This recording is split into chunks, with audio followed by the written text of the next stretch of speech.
The advice and opinions expressed by the host of Autism Live and her guests are meant solely as suggestion and should not be in any way construed as child-specific advice. The Center for Autism and Related Disorders advises working with a board-certified behavior analyst who has experience with autism before starting any intensive behavioral intervention. Any choices you make in determining your child's treatment are completely at your own discretion.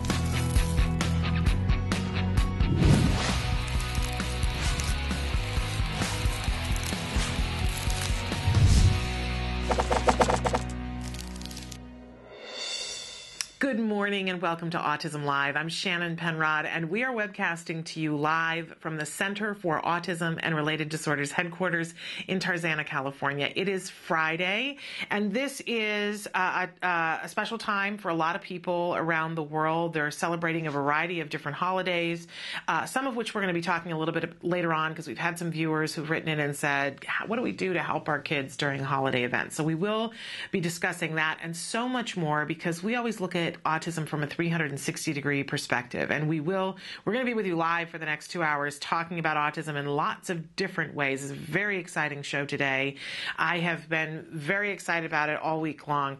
And I want to remind you that there are lots of different ways that you can interact with us here on the show. Emily's going to cycle through some of the different ways that you can talk to us and some of the different ways that you can view the show. And while she's doing that, I want to remind you that there's only one way to watch us live, and that's at www.autism-live.com.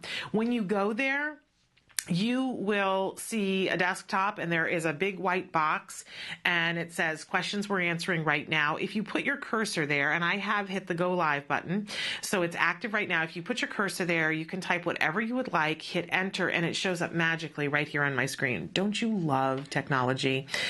When it works, I love it.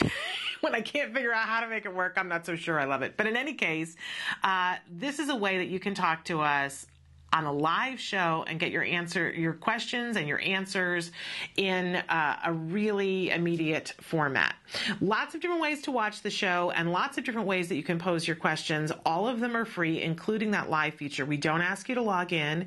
We don't ask you for credit card information. How many times have I been someplace and got an email or something and I wanted the information, and then you get to the site and you have to do this login and they say, you're on step 4 of 7 steps before you can see the information, and then you can never find the information. Oi, right? Who needs that? So this is very immediate, which was very important to us here because we know that if you are on the autism spectrum or you're working with an individual on the autism spectrum, that you have better things to do with your time, quite frankly.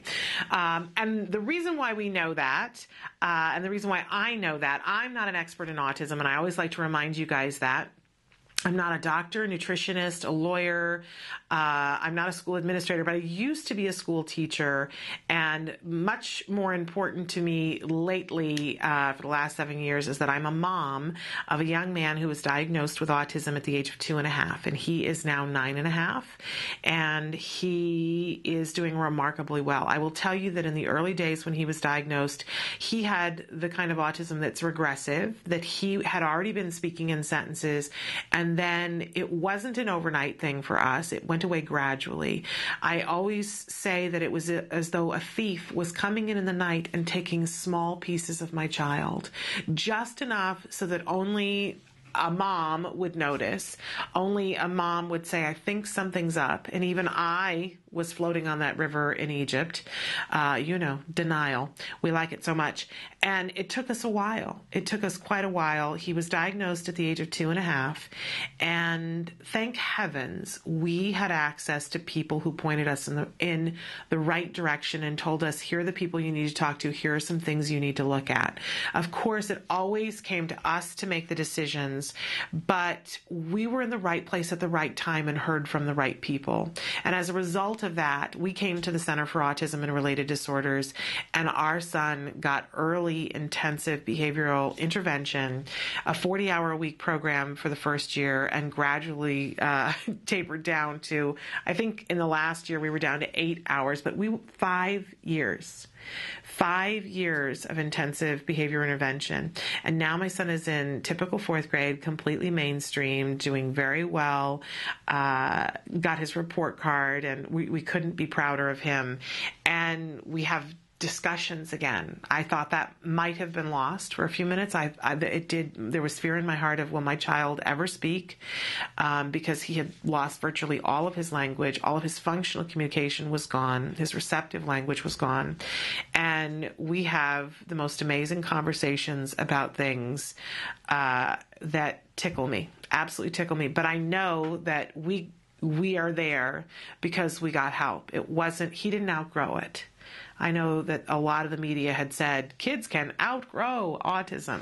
Well, that's a really horrible myth, and I take exception to it. Kids don't outgrow autism, but they certainly, if they get the right intervention, there are many kids who do recover.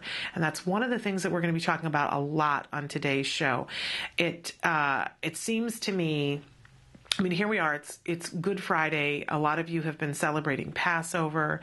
And on Monday we start Autism Awareness Month, April Autism Action Month for a lot of people. And on Tuesday it will be World Autism Awareness Day. This is a great day today to talk about all the things that are possible. And certainly we know, it has been scientifically documented that there are individuals who will no longer qualify for a diagnosis of autism after an intensive period of work. We're sorting out how much work and what makes the difference for some kids, and we know that ABA is very effective, but what to put with it for this type of autism versus this type of autism to expand that number so that more and more kids have the opportunity to no longer qualify for the diagnosis. But beyond that, we know that while all kids won't recover from autism, that if they're all given ABA, they will all make progress. That's a great thing to talk about, and we do talk about it here a lot on the show. But all of that having been said, we're going to give you some up close and personal. You get to talk right to the horse's mouth today on a series of different topics, which we'll go over in just a second. We do like to start every morning, though. We have to take care of business, right? We like to start every morning with something we fondly refer to as the jargon of the day. This is when we take on one word, one phrase, one acronym, and give you not only the actual definition, but a working definition so that you can take this term and apply it in your family, whether you're a parent, teacher, practitioner working with an individual on the spectrum, or whether you yourself are on the spectrum and you want more information about what's going on with you, and to be able to understand experts when they're talking about different behaviors or different techniques. So we try to make friends with the jargon one little bit at a time so that we don't get overwhelmed by it. Isn't that a good plan? I used to get so overwhelmed by the jargon. And sometimes I still do. I'm just going to fess up to that. But let's take a look. Our term today is echolalia. This is something that we've hit on a little bit throughout the week, and some of you have written in as we've talked about challenging behaviors, and you've said, okay, this is what my child engages in. You've used other terms for it sometimes. So let's take a look at what the actual definition for echolalia. Echolalia is involuntary, very important word here, immediate repetition of words, phrases, or sounds spoken by someone else. Our working definition, meaningless repetition of another person's spoken words. Sometimes you guys refer to this as movie talk or scripted talk. Yesterday we had stereotypy, and I talked about the fact that my son really engaged in a lot of vocal stereotypy, where he would make a lot of noises and things, but they didn't qualify as echolalia, because if you think about echolalia, the word itself, what I'm always reminded of is you see the word echo in there, that it's as if they hear something and they are the echo of it. So the child is watching television and somebody says something on the TV and the child then says it over and over and over again, or even just repeats it once, but it's involuntary, it's spontaneous, and it isn't functional communication. And beyond that, it can, especially when it's repetitive, it can drive other people within the person's scope a little batty. Let's be honest about it. So it is something that is troublesome. It doesn't necessarily have to be troublesome, but if it is preventing the individual from making friends, if it's preventing the individual from having that social connection with people, if it is driving other members of the family batty, as I said, and if it gets in the way of their functional communication, then yeah, it's a challenging behavior. There are things that we can do for echolalia to help a child, and it depends for each it really is a child-specific thing, but if your child is engaging in echolalia, it is definitely something to talk about with whoever is treating your child. If it's happening at school, you can ask for the BCBA who's at school to do an FBA. You can ask for an intervention for it, and hopefully, it is my prayer for you that you have the opportunity to work with a BCBA, a board-certified behavior analyst, with an ABA program in your home, whether it's just to target a single behavior like echolalia or whether it's to build all kinds of skills. And make sure, all ABA providers are not created equal, right? I had the great grace to have as my ABA vendor the Center for Autism and Related Disorders. I have many friends who have used lots of different organizations, and there are many great, wonderful organizations. As more insurance is funding ABA, we have to be cautious and careful to make sure, because as a parent, when we started with CARD, I chose CARD because I met a family who said, don't mess around, be with CARD. And I remember going to the first meeting where people were being asked if there was a vendor they wanted to be with, and a lot of people were sitting there saying, I don't know any vendors. And when I wrote CARD down on the paper, the funding source said, there's going to be a long, long waiting list for that. You better put 2 or 3 other on there. And I hadn't heard about any other ones, frankly. And this person had said, don't mess around, be with CARD. So I stuck to my guns. Now, but again, there are lots of reputable ABA providers. But my point is, even when I started with CARD, I didn't know what a good ABA provider was. I wasn't aware of how good I had it, right, on the first day. And even on the 10th day, I had feelings about, this is great, but I didn't have a comparison. In that moment in time, I would have assumed that everybody was getting what I was getting. So make sure that you talk to your local support group and your global support group and compare notes. And we need to put something on our blog, and I'm just making a mental note to ourselves about criteria for looking at what are the things. We've talked about it here before on the show, and you can search it on our YouTube page, but there are very specific criteria that you want to make sure that you're being met with.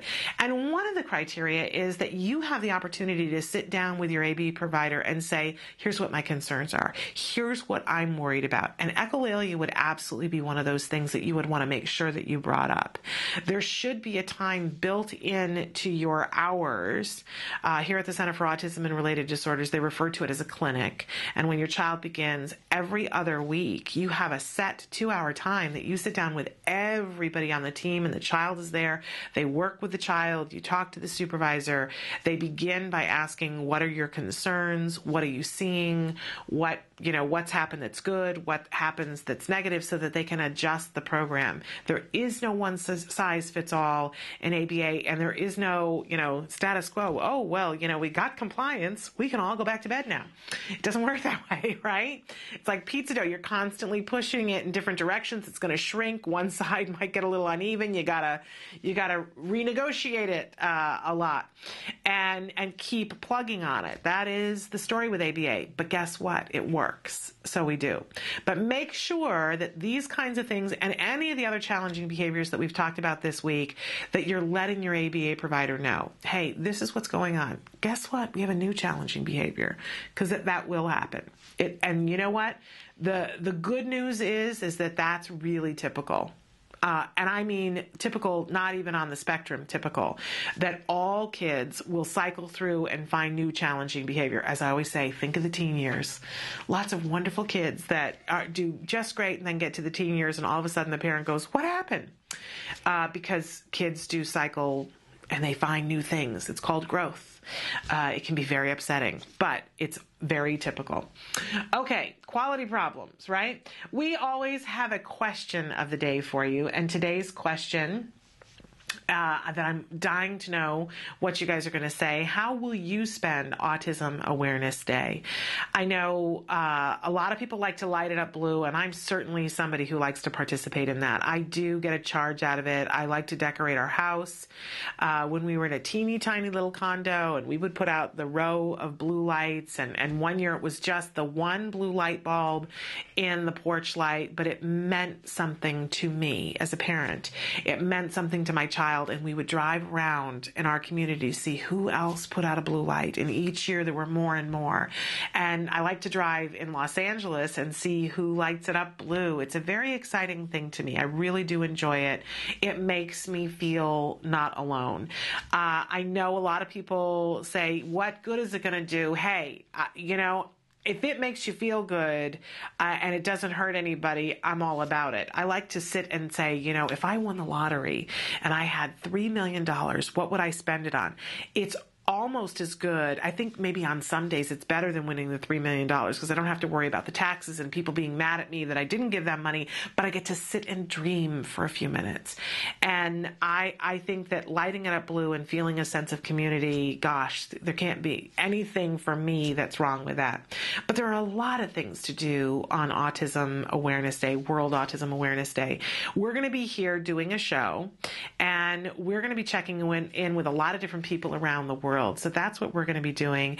And I'm going to find some time to just be with my child and enjoy the progress that he has had. And of course, part of my day will be spent in trying to let other people know that this is the amount of progress that can be had.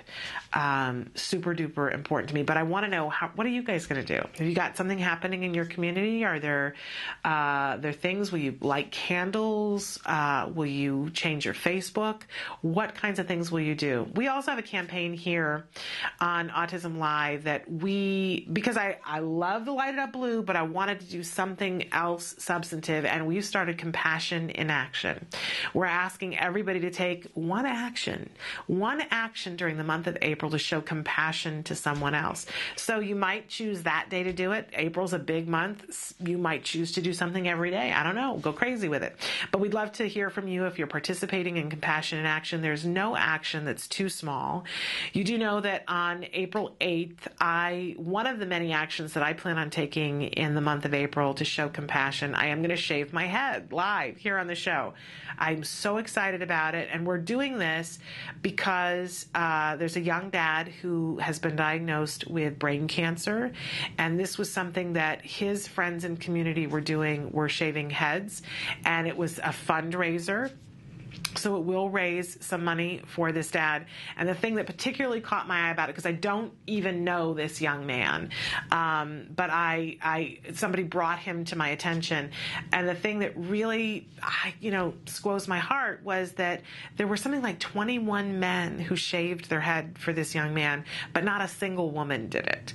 And that was a little bit of a bummer for the family that no woman would do it. And I said, wow, that's something I can do. I can do that. There's a whole lot of things in this life that I may not be good at or may not be possible because of my constraints, but I can shave my head, and so I will. And that will happen on April 8th. We're very excited about that. And you have the opportunity right now there on our Facebook page. They've done, those old-fashioned, I don't remember what they were called, something Willy, and they had iron shavings. There was a little picture of a guy who was bald, and there were iron shavings, and you could take a magnet and put facial hair on him and put squiggly hair on him. Well, they've done that with my head. Isn't that lovely? And it kind of is. I have to say I kind of enjoy it. So they've put that on our Facebook, and you can download it and have your child draw hair on me and send it off to us, and we'll post it on our Facebook. So that's kind of fun. And it could be a lovely craft project for you and your child. All right. Somebody wrote in and said, my daughter does this perfectly. My husband always tries to get her to stop since it drives him crazy. I assume we're talking about echolalia. And somebody else asked, what if there isn't a BCBA at your school? We're working on getting an ABA program in our home, but until then, I'm stuck. If you're in the United States, let's start there. If you're in the United States, someone is supposed to be able to do an FBA, a functional behavior assessment. If that's not a BCBA, then, and I do know that not every school does have a BCBA, they have to be able to contract somebody to come in and do an FBA. So ask, and maybe ask it in a different way. Who is the person who's responsible for doing FBAs? It may be the school psychologist, but there has to be someone who is able to do that. And if they don't have someone, then they have to bring in another party. So be aware of that. Don't be afraid to, I know we've talked a lot about that this week, about don't be afraid to be a squeaky wheel. Be nice, smile, be kind. But squeaky wheel gets the grease, right? Okay, we also have a topic of the day. Our topic all this week has been challenging behavior because, as I said, our kids will cycle through it, and it really can be so devastating. So much of the misinformation we've gotten about autism along the way, there are so many of us who have heard, oh, your child's doing this. Well, that's just autism. Well, that's just hooey, is what that is. The behaviors that our kids engage in, we can change. We have the power to change them. It's not a new science. It's not some ridiculous thing that somebody just did with 3 children in a corner. This works. And by the way, it works, and I'm referring to ABA, it works not just with our kids on the spectrum, this works with all kids. We can change challenging behavior. There's no reason to be stuck feeling like, oh, I'm just going to have to deal with this, whether it's echolalia or the child biting or, the child doing self-injurious behavior. We're not stuck with challenging behavior at all. And it doesn't matter what the child's IQ is. It doesn't matter how profoundly they're affected by autism, whether they have a dual diagnosis. We have methods that we know have tried and true, and that are scientifically proven. We just have to be able to manipulate some variables. So we have been talking about that, and we will continue to talk about that today. Some of the really exciting things that I mentioned going on here in the studio this morning, we are going to have the parents from the A Word with us this morning for the first time ever on the show. Mike and Cheryl, they are the parents of Jack Riley. We've been watching everyday episodes of the A Word, and I'm thrilled and excited and a Twitter about the fact that they are going to be here and talking with us, and also joining them and his own private interview afterwards, Nick Yates, who is about to be college graduate. He's got 1 quarter left before he gets his college degree, and he recovered from autism. We talk about this all the time, and if you firmly believe that it doesn't exist, I'm so glad you're with us today because you get to see it up close and personal. And the reason why we're having all of the 3 of them on the show together is that if you've been watching on the A Word, there was an episode where Nick came to meet the parents, and they got to see for their first time what does recovery from autism look and the hope that comes. And it was an amazing emotional event for everyone. For Nick, Nick has talked very eloquently about what it has meant to see this young boy, Jack Riley, working through autism. And we know and we saw what an emotional event it was for the parents. So we're thrilled to be able to welcome all 3 of them to the show. And of course, later on today, we will be joined by Dr. Jonathan Tarbox, continuing talking about challenging behavior. So if you have research questions, or after seeing Nick and after talking to Mike and Cheryl about Jack Riley, if you've got questions and you want to know what's the research on all this, what do we know, it'll be a great time to ask Dr. Jonathan Tarbox. Okay, we are going to take a break, and when we come back, so many of you have written in about the holidays and what do I do to prepare my child for holidays. So we're going to take that on right after these messages. Stick with us. Hi, I'm Shannon Penrod, host of Autism Live. As the mom of a young man on the autism spectrum, I frequently look to the world and hope for compassion. Well, recently I told my son that he should treat others the way he wants them to treat him. That's when I realized that it's high time that I start walking my talk. This April, for Autism Awareness Month, Autism Live is asking everyone to perform an act of compassion. Do something nice for someone else. That's why I've decided to shave my head to show support for a young dad who's fighting brain cancer. How will you show your compassion? Compassion is a tool of change, but only when we take action. How we treat others teaches them how to treat us in return. This April, the autism community has the ability to lead by example by putting compassion in action. This can be a small act or a large one. It can be close to home or towards someone on the other side of the planet. If we all perform an act of compassion, who knows? We might just change the world. Get involved and show us your compassion in action on Facebook.com/autismlive. And tune in on April 8th to watch me shave my head live on the air. We are not powerless. We can create change. Compassion in action. Welcome back to Autism Live. I'm Shannon Penrod, and I'm completely distracted because I have cute people in the control room who I can't wait to meet and talk to. But I wanted to do just one little bit of housekeeping here. Somebody has written in a question about Echolalia, about their daughter, repeating random phrases when she's upset. And I'm going to save that question for when Dr. Jonathan Tarbox is in here at about 11:15 our time. So in the second hour, because there is no better person to be able to, because you're asking for a functional replacement. So we'll definitely talk with Dr. Jonathan Tarbox about that. Right now, I wanted to take a minute to talk about how we prepare for holidays. All over the world, people have different holidays that they've been celebrating this week and will celebrate this weekend. And holidays are supposed to be this happy, joyous, wonderful time where we engage in all kinds of weird behavior that we don't do on a regular basis, whether it's on Halloween, that we have open flames and people jumping out of things and we put strange costumes on, or, this weekend people are going to be running around and finding eggs underneath things. So lots of different and weird things that happen in holidays, and sometimes that can be really hard for our kids. So what do we do to prepare them? And it doesn't matter which holiday it is, the ramp up to it is the same. We rehearse and rehearse and rehearse, and you get as creative as you possibly can. You want to identify what are my goals for this holiday season. Since it's only coming around once a year, what do I want to work on? Maybe last year you went to the Easter egg hunt and your child stood there and didn't know to pick up the eggs. And so you think to yourself, okay, this year I want to work on them picking up the eggs and putting them in the basket. Maybe last year your child got the picking up eggs, but they were stepping on other people to get them and not being spatially aware. And this year you want to work on them being spatially aware. And it could be any one of a million things that you want to work on for this holiday. Maybe it's being able to sit at the table and be quiet while people are talking at the table and saying things. Maybe it's being able to sit in the church or the synagogue and be quiet for a period of time. We want to make sure that our expectations are realistic, right? Because it would be very hard to expect any 3-year-old to be able to sit still for an hour while nothing is happening that's reinforcing, right? So keep your goals realistic and keep them honed so that you don't have a list that's longer than your arm of the things that you want to accomplish.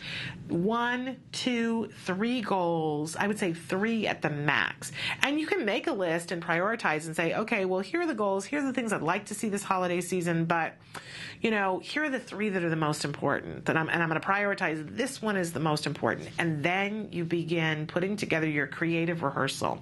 So if, for instance, you need to rehearse your child running around and finding the eggs and picking them up, you can do this in a myriad of different ways. And you might want to start by just hiding one item and have it be something that's really reinforcing, like a favorite toy. And you say, we're going to play a game, and you're going to hide the toy someplace and see if together you go and find it and you make it really reinforcing. Oh, the car is behind the couch cushion, woohoo, and make sure that you reinforce it and give lots of praise and lots of things that are specifically reinforcing to that child. If your child's a little more progressed and maybe it's that they'll go and get one egg, but they won't look after that, they get fixated on the egg, then you work on the fluency of finding as many as you can in your reward. If you can find 3, then I'm going to give you a special treat. I also have to say, and we talked a little bit last week about the fact that we really get to make choices around the holidays. I know it may have been a certain way when you were a child and you think, oh, it has to be that way. But we talked about reducing the artificial food colors and artificial food flavors. And we can do that. And I want to remind everybody that, especially if you're celebrating Easter, that you don't have to put things that are unhealthy for your child in their egg. For a small child, having that candy isn't necessarily the most reinforcing thing. You could put anything in the egg. You could put a toy in the egg. You want to make sure it's nothing that's a choking hazard, but you could even put colored paper that crinkles inside of an egg for a small child, and they would find it really reinforcing. Not for all children. You want to make sure that it's something that's reinforcing, but remember, there are lots of things that are reinforcing besides candy. And for older children, as I have learned, money rules. If you put a dime in one egg and a dollar bill in another egg and a bunch of pennies and a bunch more eggs, it's all still a good time because it's the picking up the eggs, if you've made that reinforcing. So another great thing to do once you've worked on it, and you can work on it in your house, you can work it in your backyard, you can take a child to a park and hide things if they're going to be doing an egg hunt in a park. You can also invite other families over. You don't have to go to the big Easter egg hunt. I remember years ago, friends of mine said, we're going to do an Easter egg hunt in our backyard. And we're going to do it a couple of days beforehand. I said, great, this is going to be great. Rehearsal. Every parent had to bring 20 eggs per child that they were going to bring, and you could put anything in the eggs, and they could trade afterwards. It was great rehearsal for my child. And even I was able to say to the friend, hey, can I talk to your kids about helping him to do this kind of thing? And if he's doing something inappropriate, that they talk to them. Enlist other kids from the neighborhood. Don't be afraid to enlist other parents. It can be really reinforcing for you, your kids, and their kids as well. Very, very fun. And that's the key. You have to make the rehearsal fun. All right. We are going to take a break. And as we go to break, we're going to show you a more recent episode of the A Word before we bring in Mike and Cheryl from the A Word. And I think that we chose this episode. This isn't the most recent episode, but since we've been talking about challenging behavior and we talked about punishment the other day, I wanted to show you and give you an opportunity to take a look at Jack Riley getting happy points. Take a look. This is the A Word. We'll be right back. I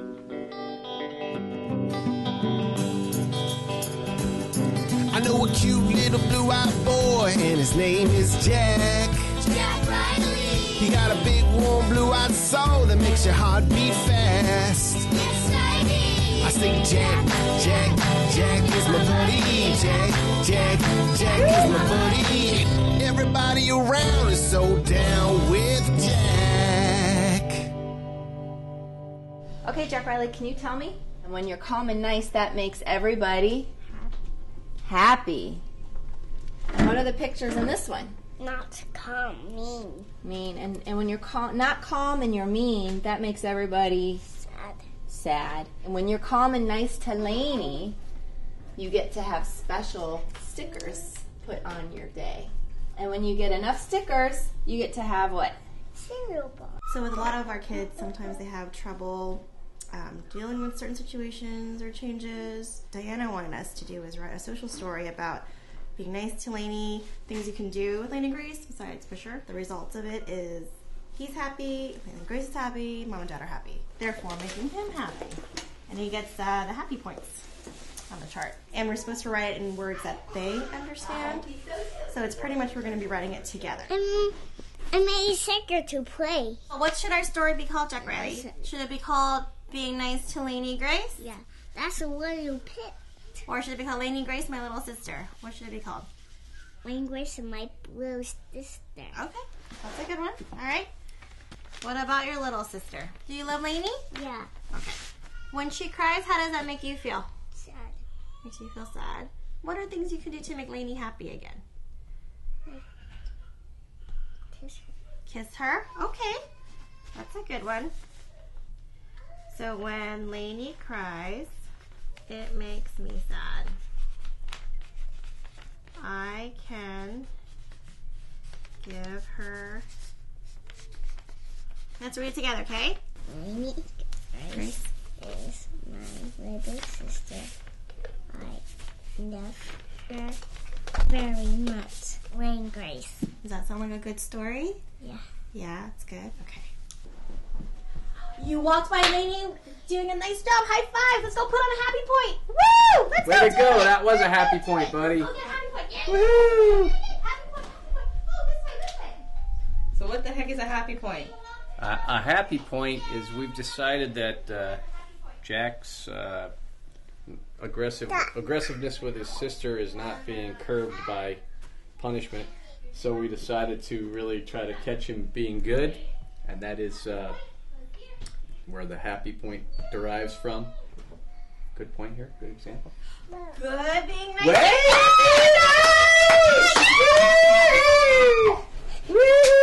That's a happy point. I don't even need to explain much more, do I? Well, so we're trying to teach him the good behavior, and you can't ignore the bad behavior. Like when he's aggressive with me, I try to ignore it so he doesn't get attention from it. But with her, obviously, she can be injured. So we're trying to curb that by making him feel really good when he's not aggressive towards her. And I think we're having a little success, and I think we need patience because it's going to be gradual. But you just saw a good example of what we're hoping will happen more, and then eventually less. So he earned his cereal bar. He earned a cereal bar! Good God! Can I leave now? I gotta get my son a cereal bar. Okay. Welcome back to Autism Live. I'm so excited because our very special guests in the studio with us for the first time are Mike and Cheryl, the parents from the A Word. This is kind of a surreal moment for me because I talk about you guys every day. I've had the opportunity to meet you once before, very briefly, but I'm a huge fan. I have to say that. I think what you guys are doing is remarkable. Well, we appreciate what you're doing as well. Wow. We're sort of all in this together. Yes, and that goes to everybody. We're all in this together. Right, You've had quite a journey. Yes. Incredible journey. And one of the great things about the show is when you get depressed, you go back and watch episode 4 when you have a rough day with them, and go back and look at 4 or 6 or 7, or the one at 13, I think it was, when he couldn't say he had to go to the bathroom. Yeah, that was a hard one. That's a great episode for me to watch when I'm having a rough day. So yeah. Well, and one of the things that I said early on when I heard that they were doing this, I said, how brave of this family to have agreed to it, because I have been through this. Yeah. Different kid, different circumstances. Brave or naive. Well, there's that too. But I said how lovely for them, because they're going to be able to look back and see where a lot of us didn't necessarily videotape, because I don't know if you've experienced this, when your child's engaging in that challenging behavior, it's not the first instinct of the autism parent to go, let me capture this for posterity. Well, yeah, even the stuff that I post on Facebook or on Twitter is usually the cute things that he does, and I think, wow, what's going to help people more is if I make sure to post the stuff where he's not that cute. And there's plenty of that going on. There's plenty of those moments. But amazing, because we talk a lot with parents about when you start an ABA program and you have people come in your home and you welcome strangers who come in, and what that does to your schedule, what that does to your house, what that does to your life. I think back about how every morning before the first therapist would come to the door, it was like, everybody pick up all the laundry off the floor. Not anymore. Right? No, you just let the laundry be now. But I think, okay, what would it have been if every time they came, not every time, but once a week they're videotaping, right? Right. Are you just used to it now at this point? And now we're used to it. Yeah. I think in the beginning we're really pretty private people, and then throw in an autism diagnosis that we couldn't even say the word in the beginning. Where's this the title? Yeah. We couldn't say the word. So. And then have people coming into our house on top of that. Then it was pretty tough. It was and just it was so personal, and we were still sort of mourning the whole thing too. So I think it was tough in the beginning, and we had some tough waves here and there, because his behavior changes, and just about the time we think we've got some things figured out, then something new pops up, and which is brilliant for us to see, you know, because everybody else goes through that very self-same thing. Right. And to watch you guys go through, I've said time and time again how lovely to watch Jack Riley make progress, but even as exciting is to watch you guys make progress and go through the emotionally hard things and come out the other side. Gives us all kinds of hope. We see a lot of people who will chime in on the website saying, you know, he looks just like my son, or he reminds me so much of my child, and that right there. That's when it's really worth it, is when somebody comments that Jack's given them hope, because the early episodes remind them of their particular child. So it's pretty neat when absolutely it's a huge service that you've done for our community. Huge service. Well, and you're not done. I think we've gotten as much as we've given, certainly. Absolutely. Perhaps I more. hope so. Yeah, I hope certainly. so. And so how far into ABA therapy are you now? Are you in the have you started this third year yet? We're coming upon our 2-year anniversary, though I don't want to say that too loudly, because there's this rumor in the regional center community that 2 years is all you get. Although that's not true. They say that on a lot of the documents and stuff, but they have approved us for several more months. Yeah. So, but I can appreciate you wanting to be cautious and say, I know when we started, there was this idea that it's a 4-year program. And it's different for every child, but that we had the idea of a 4-year program, and as we approached the 3rd year, they said, oh, no, it's 3 years and you don't get any more than that. And we had a big, huge meeting about there's 3 years and you just don't get any more than that. And my child had 5 years. 5 years. I can't even imagine that anybody could tell you until the day that they graduate how much time you have left, because you just don't know. Yeah, the ceiling is obviously money concerns, but who knows where a child's going to be in 3 years or 5 years. And I guess where I'm kind of coming now, because I'm starting to sort of see a little glimmer of light at the end of the tunnel, but I don't know. I guess what keeps haunting me now is, at what point are we going to be comfortable saying, okay, we're good? And I can't imagine getting to that point, because I don't know what tomorrow holds. And I've heard puberty can be crazy. And so I feel like I don't want to ever let it go. I mean, seriously. I mean, if, isn't that funny to feel that way? Close the door on us, we're going to have our foot in there. Exactly. Not yet. And you know what? That's the best sign, I think, when the parents get to that point of because it really means that you've accepted where you're at and that you see the progress. You've got full buy-in.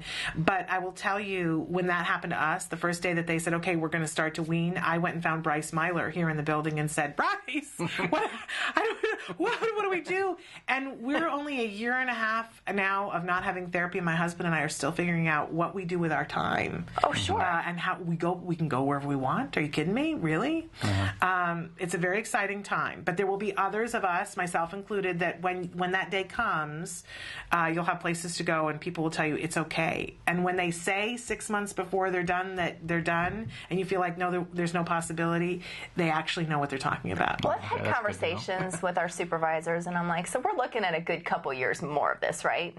And she'll say, not necessarily. Not necessarily. And very positive about it. Yeah. But the most, pragmatic person I think I've ever met. So I trust her implicitly that they're not going to bow out before it's time. So it's a little scary to think that it could, it's our support system. Yes. And seriously, there's questions that come to our mind, and we're like, well, we should ask them. Or sometimes you know the answer, but you still want to ask it because you want to hear them say it. Absolutely. I know what you're going to say, but I have to ask you. Absolutely. I think that's a great thing to do. Right. And keep in mind that there are people that walk through the hallways here that are kids that are in college that still come back to see the therapist and still come back to see Dr. Grant Pichet. And I don't think you're ever booted out of the family. That's a good thing. So they'd have a hard time getting rid of us. And you talked about the teen years. I've heard time and time again from some of the top clinical staff that, somebody will be in high school or in college and will make a quick phone call to one of the therapists and say, hey, this happened and I just want to touch base with you. Is this cool, or is this the thing I should do? So you will always have the resource, which is a beautiful, wonderful thing. But I want to talk a little bit about what progress you have seen. We show an episode each and every day, but we take one episode per week, so we really dissect them and say, did you see when Mom said this? And did you see when Dad felt this? And I got to tell you, I talk endlessly about how I'm your biggest fan, and I love you, but you are the calm, cool, collected, and we're going to talk more about that in a moment. But you are so willing to say what it feels like and how frustrating it is sometimes, and how, the anger that comes up and the fear that comes up, and I really relate to you. Well, I appreciate it. I wasn't aware of that. I mean, I don't really dissect myself when I see these things. Right. I'm sort of dissecting. That's my job. Yeah, your job. Right. But why do the show if you're not gonna do the talk? Tell them what you think. I think it's a great service. Like I said, I really relate because I think I'm the same kind of person. I want to be more like you. So do I. And I'm assuming that there are things, and we're going to do a segment, just you and I, talking about what it really feels like, because you look like you're so strong and okay and taking it all in stride. But that's not how I was. So I really appreciate it. And we've heard from so many dads who appreciate how vocal you are about what you're going through. I wasn't aware of that, but I just, I get asked a question, I answer it. And, I get asked a lot of good questions. And I think they know when stuff's boiling up to ask me certain things. But well, he's really stepped up to the plate. The way that our situation has worked out, which, I think for every family it's different. Yeah. But it just happened to work out that he's taking the bulk of this. He's the one who's home, and he's the one who's on the front lines. We refer to that as the project manager, the autism project manager. I guess. And every team has to have somebody, and sometimes it's the dad, and sometimes it's the mom, and it's hard to be the project manager, and it's hard to not be the project manager. I'm sure that takes its toll on you as well. Oh, it kills me not to be there. It absolutely kills me. I mean, there are certain days too that I'm like, oh, thank God I'm not there.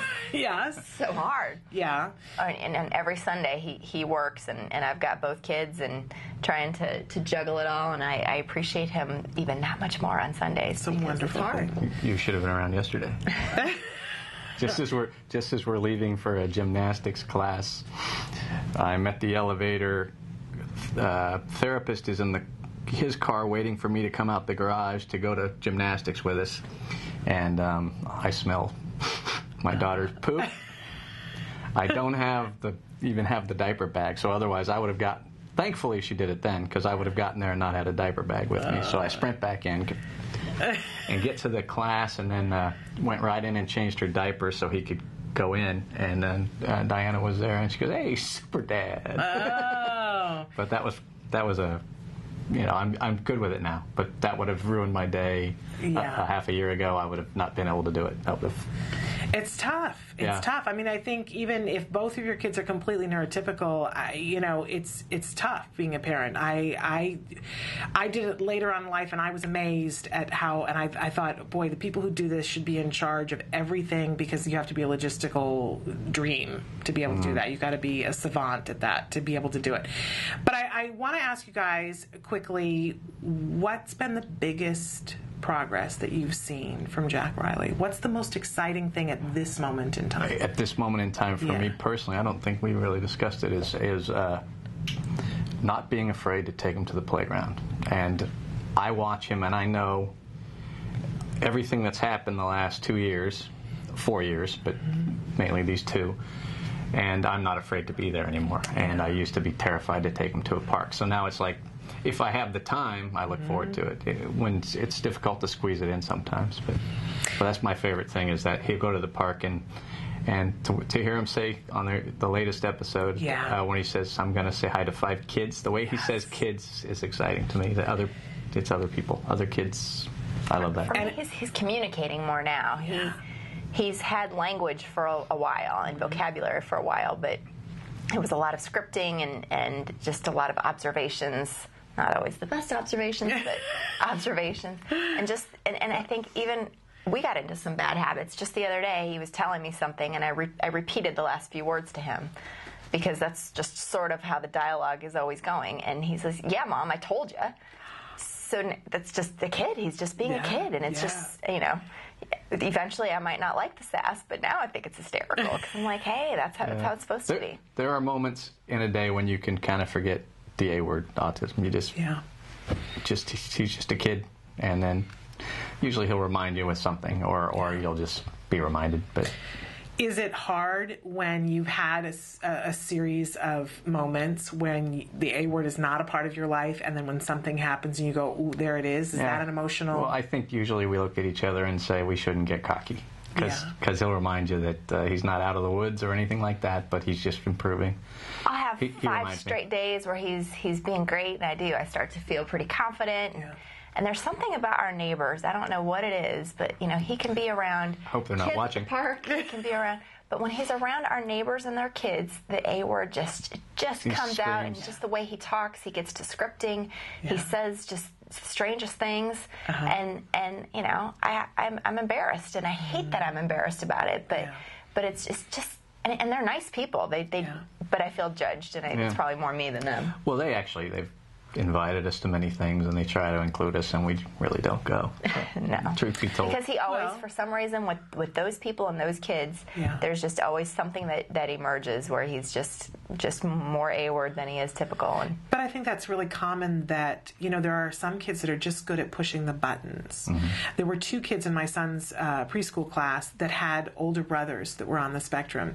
And whenever he would be with those kids, everything would go right down the toilet. Mm-hmm.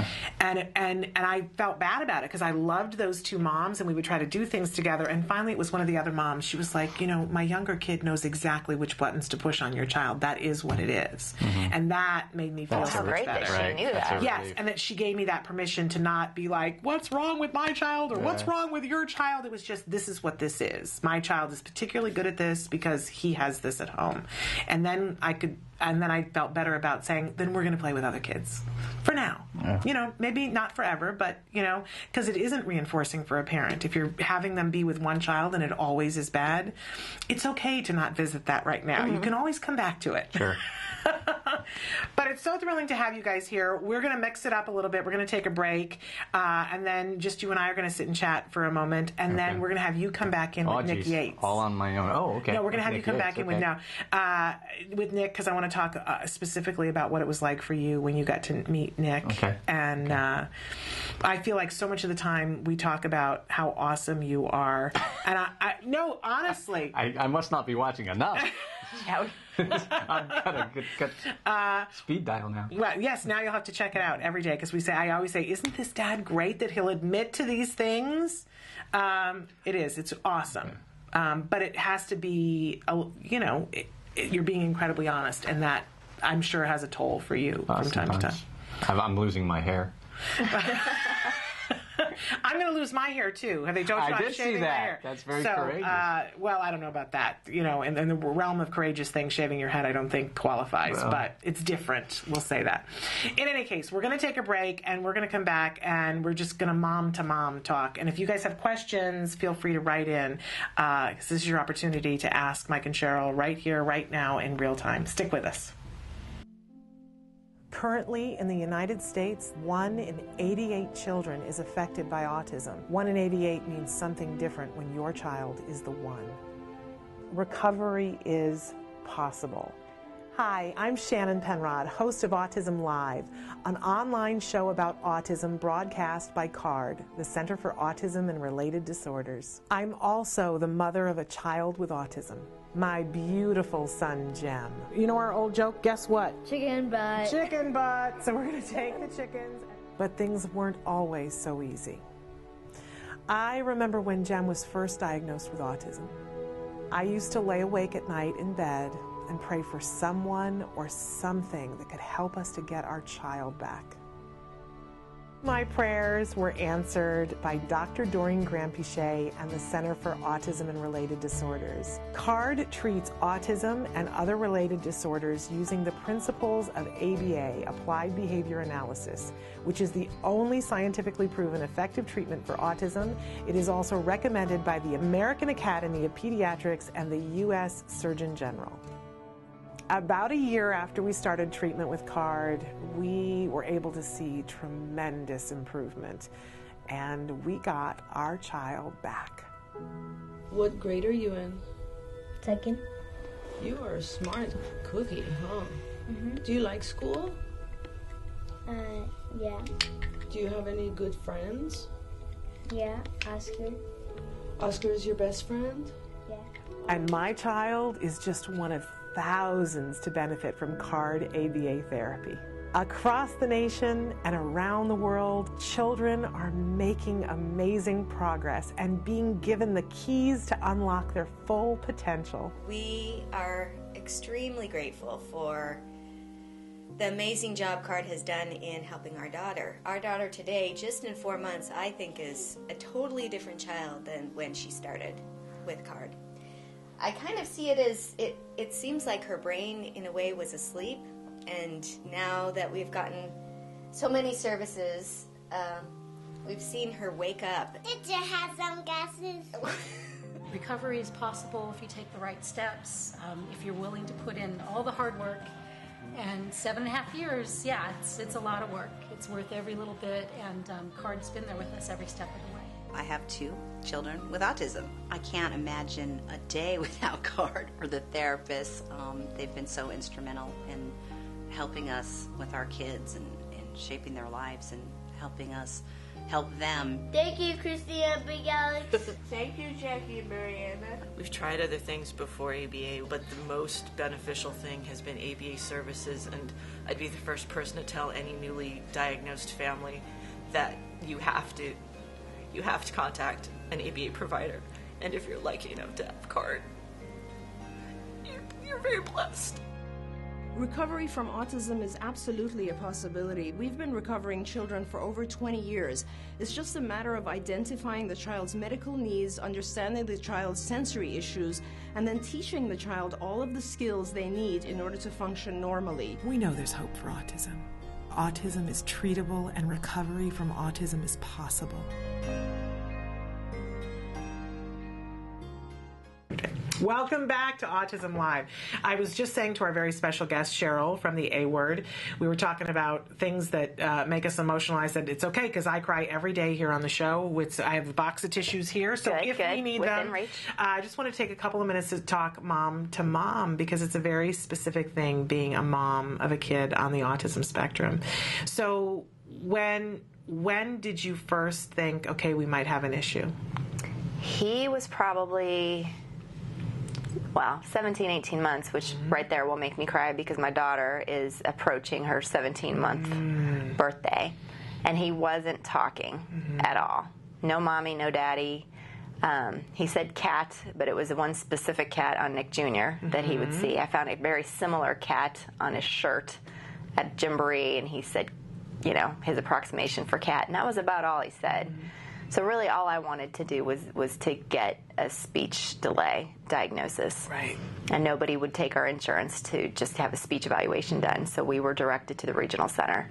And we were very lucky. I know people have to fight for a diagnosis. But it was by far the worst day of our lives. I mean, it was seriously like losing someone. Although now I guess I would tell somebody, go do it, because much better to get it and be able to move forward. But had they told us that day, he's fine, it's going to happen, here's a hour of speech a week, we would have left feeling really good. Yeah. And that is what happens to some people, that they go, woohoo, this is fabulous, this is what I was looking for, when in fact there's more to the story sometimes. But great for you now that and they used the A word in that appointment? They did, and I kept trying to press saying, but it's not that bad, right? I really wanted a PDD NOS diagnosis, which is hysterical now to think, because that would have done us no good. Right. But that was the worst, having taken all the surveys online, that was the worst I thought we would get. But I knew. I think my husband came home from work one night and I burst into tears before we ever took him in. And I said, they're going to say there's something wrong with him. And it's funny now to think about it, because even as I made the statement, I knew that they would say it, but I didn't really believe it. Right. And even a year ago, we took him to do some specialized programming things a year ago about this time. I really thought we'd get there and they'd say, oh, there's been a big mistake. Right. He really doesn't have autism. He's really just fine. Right. And that was the first time I think I saw a lot of other kids just like him that looked great, acted great, were happy, were playful, were funny, but they have autism. Yeah. And that was a real eye-opener for me. I think that was probably a pretty good a great thing for me to see, because I realized that he's he's special, but he's not special. You know, there are a lot of kids just like him. And do you, when you see that, do you take away from that too, that you're not alone and that he's not alone? Absolutely. And you know, it's sort of a weird comfort. Just in the last month or so, I've had 2 moms call me saying, I need help. You know, there's something not right with my son. I'll grab the tissue. Yes. And one mom, we've already hooked her up with card and you know, given her some other referrals that are really paying off for her. Sent her to a doctor that we know that was able to give her autism diagnosis. So she's so happy because she hasn't known for years what's going on. Right. And there's some comfort in that, but there at the same time it's sort of kind of a sick comfort because I don't want there to be more people. I don't want there to be people going through this, but at the same time it's good to feel that we're sort of on the other side of it now. Yeah, you're in the side now where you're the reference for other people. But back in the day, you've got the A word, very frightening day. Did you know what to do? Didn't know what to do at the time. You know, all we had really was the regional center. They hooked us up with speech therapy rather quickly. I told a girlfriend of mine, probably a former boss of mine actually, who is still a really dear friend of mine. And within seconds she said, well, we have to get Nancy on the phone. And of course you're referring to Nancy Allspaw Jackson, who she's the executive director of Autism Care and Treatment Today, and she co-hosts 1 hour here with me each week. We call it Let's Talk Autism with Shannon and Nancy. And I know she's going to be furious that I brought you guys on a day when she's not here, but the schedule worked out that way. But so they said, you've got to talk to Nancy. I mean, it just couldn't have worked out any better. We were sitting at a Starbucks table sobbing, and she puts me on the phone with Nancy, and Nancy's like, you know, don't worry, this is what we're going to do. You know, we're going to go to Whole Foods, and we're going to get foods for you, and we're going to hook you up with card, and we're going to do, and she was just very, and you know, just had it together and knew what to do, and thank goodness, because really hooking us up with card was one of the biggest blessings that I never would have known about had it not been for Nancy. Yeah, pretty amazing. And we had to fight for it. You know, it wasn't something that they were going to offer up to us easily. Yeah. And there are so many families that are out there that are watching that don't have access to card, and it's sort of that, you know, I sometimes feel their frustration, and they'll convey, you know, I wish it was here, I wish it was here. And of course we remind people that there are things like skills and the Institute for Behavior Training, so you can have access to a lot of the things that all of the lessons that they do with Jack Riley, you have access to them in the skills program. They're the same lesson. It's not the same as having them in your home. I don't think anybody is trying to kid ourselves that, but to have that access in some way, I think is so much better than it used to be. But I'm curious about, for you as a parent, what's been the hardest thing? I think in the beginning, the hardest part was just realizing that it was like a death in the family, really. And it was the death of what we thought he was going to be. Yeah. You know, I know my husband talks a lot about, like, basketball and whether he'd be an athlete. And you know, I don't even know if I had anything specific in mind. I guess I've probably forgot about it a little bit. But I think that was the hardest part, that it was like, you know, this is real and there is no cure. Yeah. Now, of course, I feel I'm going to need one, too. Now, of course, I think that is less and less, because I really have no doubt that he's going to be fine. And I think, you know, he may have his things, but I think everybody does. Yeah. And I see that in a lot of kids now, too, that everybody has their things. And we have a dear friend of ours who says it's always something. Right. So I think every family, whether they've got a typical child or a child going through something, they have their own issues to deal with. So you know, of course we will moving forward, but I think he's going to be fine, and have just a weird faith about it, like just no doubt whatsoever. Yeah. Do you guys talk about the word recovery? Do you feel like you're moving? Do you think that Jack Riley will at some point be deemed recovered? I think so. Yeah. I think so. I see less and less of the behaviors, and I see more and more of the typical kid stuff coming out. And it's been a really steady progression. I mean, I'm sure there have been points where we've looked at each other and been like, you know, nothing's changed lately. but really not that many. I mean, for the most part, you know, we look at each other, you know, I'd say once every couple of months with shock and like a smirk on our faces going, did he just do that? Did he just say that? And these are things that we never thought he would do. Yeah. And you have a second child, and you went through the pregnancy while they were filming the A Word. So we got to see Jack Riley reacting to the tummy and then getting a new baby sister.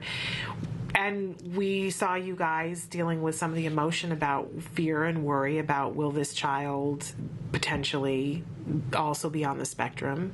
I remember there was a specific moment when you found out it was a girl and felt like, okay, well, that even greater decreases the odds.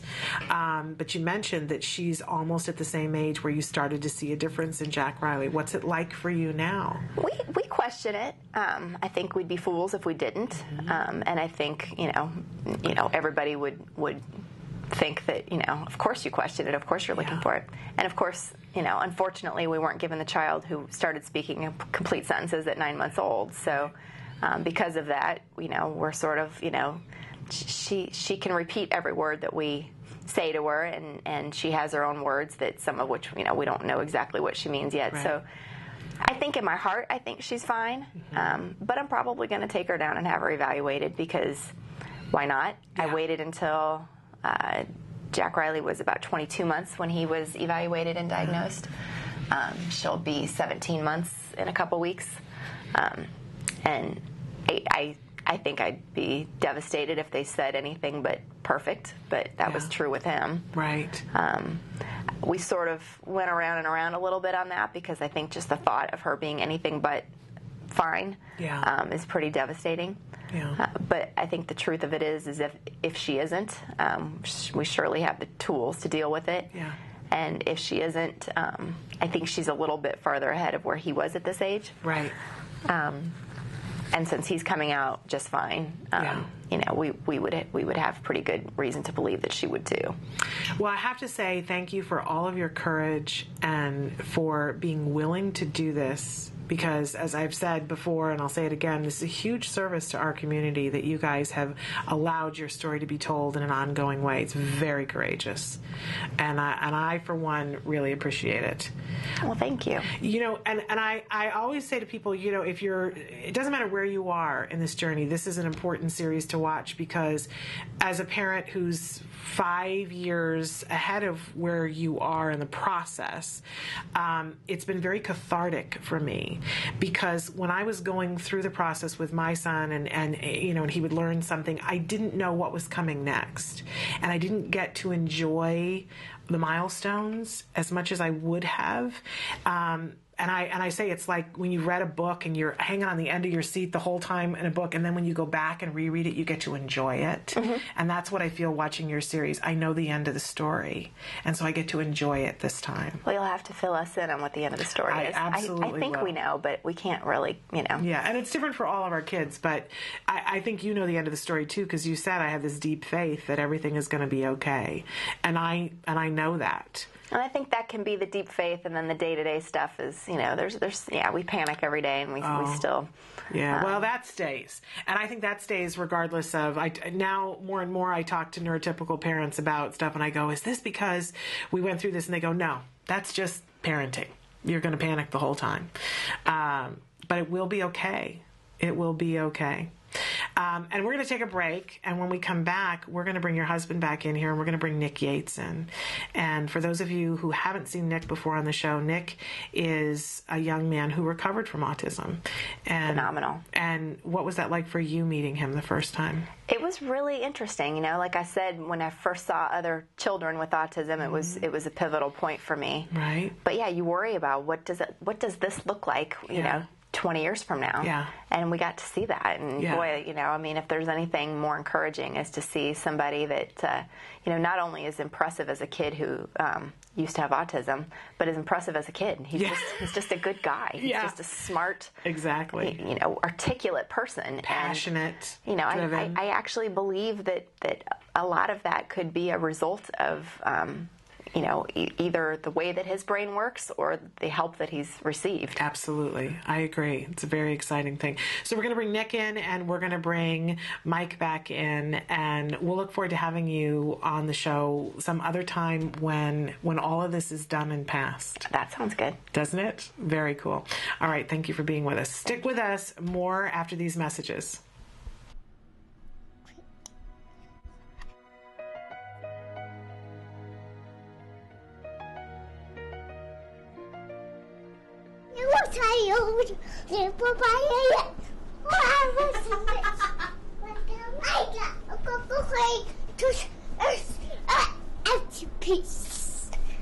Have fun. Okay, bye. I take it. I take it. Oh. He's starting to sit a little bit longer, and he gets the idea, okay, if I sit, get my stickers, then I can go. This is actually a 10 token board, but right now he's only on 5 right now, but eventually we'll move him up to 10. It's a good way for him to visually see, that there is an end. Like, once I get all the board filled up with stickers, then I can leave. Jessica does a preference assessment to see what Jack Riley wants to work for before she begins her first trial. Okay, what do you want, pancakes, or do you want bubbles? Bubbles. Say I. I want pancake. Okay. Do you want pancakes or bubbles? Pancakes. Pancakes? Say, I want pancakes. Want pancakes. Okay, sounds good. What's your dad's name? Mike.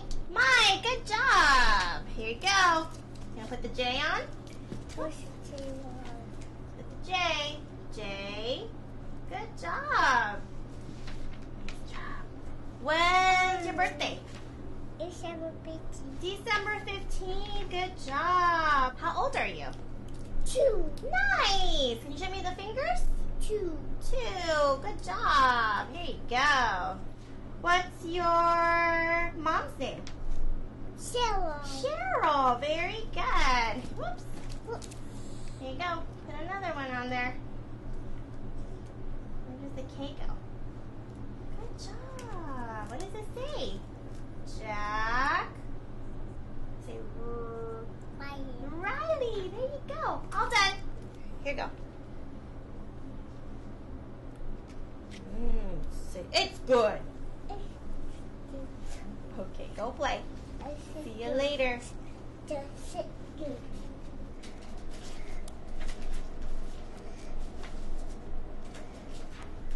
What? Here, you gonna bring the tractor? Elbows. The pig, yeah, it is a pig. Wait.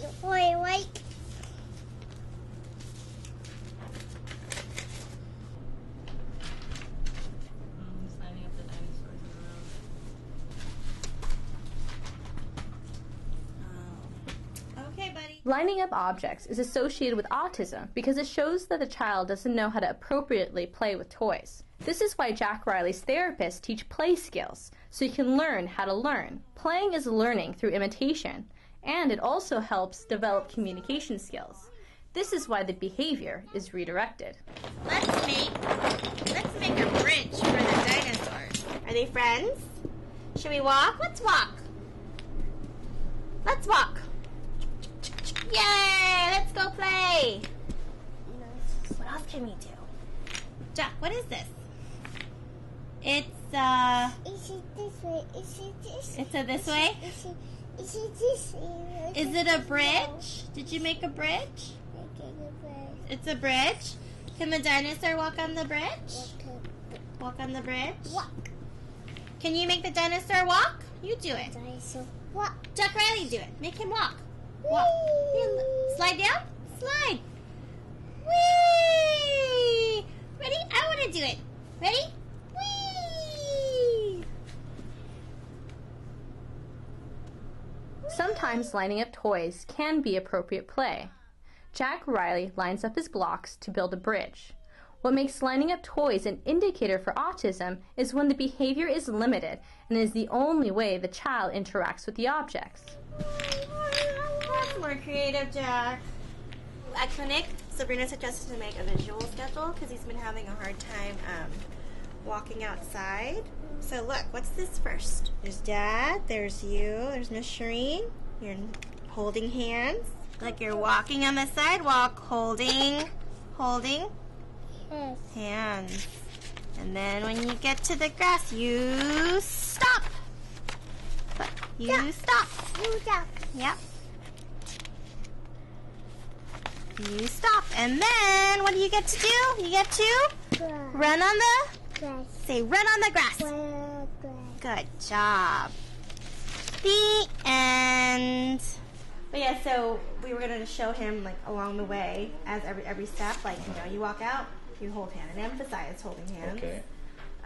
You hear you guys walking the sidewalk holding hands, and then the next picture is you guys stopping in front of the grass. Okay. Still holding hands. Okay. And then his reward is you get to play. You get to play on the grass. And he got the concept or the idea. Anyway, we'll see if put into play, will he get it? But I'm sure he'll get it. He'll get it. Yeah. Having a destination was the biggest thing for him. Like knowing what the goal was. I think before you say come here, and he thinks it's over. And yesterday he'd be playing, and Cheryl would say come here, and he would run down, and then she'd whisper, "You want to go to the grass?" And he just was. Good. I think it's all been about, now we have to go in every time we call him. Every tantrum he has are really a lot of his bad behaviors because he doesn't know. What do you have to do first? Remember, what are you gonna do first? Though? Hold what? You want to do it or you want me to do it? Hold what? Since he sees your picture. Hold hands. Go hold hands with Dad, like the picture. Good. All right. Remember like yesterday. 15, 16, 17, 18, 19. See, we still hold hands. No, we still hold hands. Stop. Right? No, we still hold hands. Where do you guys know that? Right here, and then we made a mask. Yeah, then we stop and make him ask. Can you say, I want to play on the grass? Okay, go. Yay! Go! Have you hugged your tree today? You gonna kiss it too? Tree hugger and a Come here. Let's go.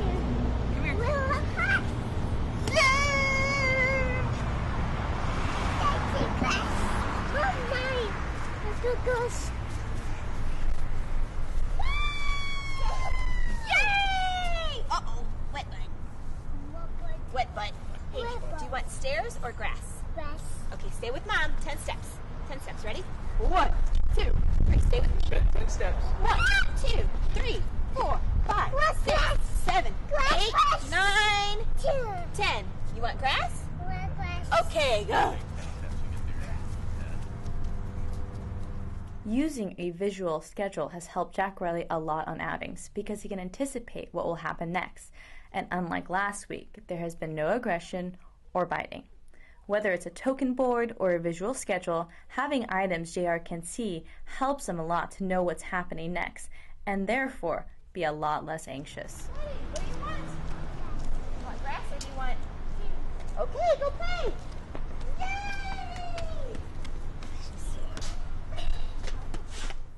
Welcome back to Autism Live. I'm Shannon Penrod, and I'm so thrilled because I have two gentlemen here in the studio with me who are remarkable. We have Mike, who is the dad from the A Word, and we have Nick Yates with us. And I have to say, first of all, Nick, that you're one of my favorite people on the planet, just in and of yourself. And so I always sort of feel hesitant to add, but I think it's a service to our parents that we remind them that you were diagnosed with autism as a child and you subsequently recovered. But that seems like such an asterisk in your life. It's a huge asterisk to those of us who have the privilege of knowing you, who have kids on the autism spectrum. Wouldn't you agree, Mike? Yeah. Actually, I just tuned out on you for a second. I was thinking of you. So could you ask me again seriously? Well, I was saying that, it's such a huge service to us that we get to meet and talk to him. But I almost feel like it's a disservice because you're your own person. And I think if it weren't for wanting to be of service to us, no one would ever know. Well, I want to make it clear that I'm a big fan of yours too, Shannon. Certainly what you're doing is a service. Sure. And you too, Mike. Thank you very much. No problem. And I agree completely. It's almost, you feel... It's a shame to have to use the word with someone like Nick, but it also does so much good for other people and other parents. Absolutely, for people to be able to see what's possible. Right, absolutely.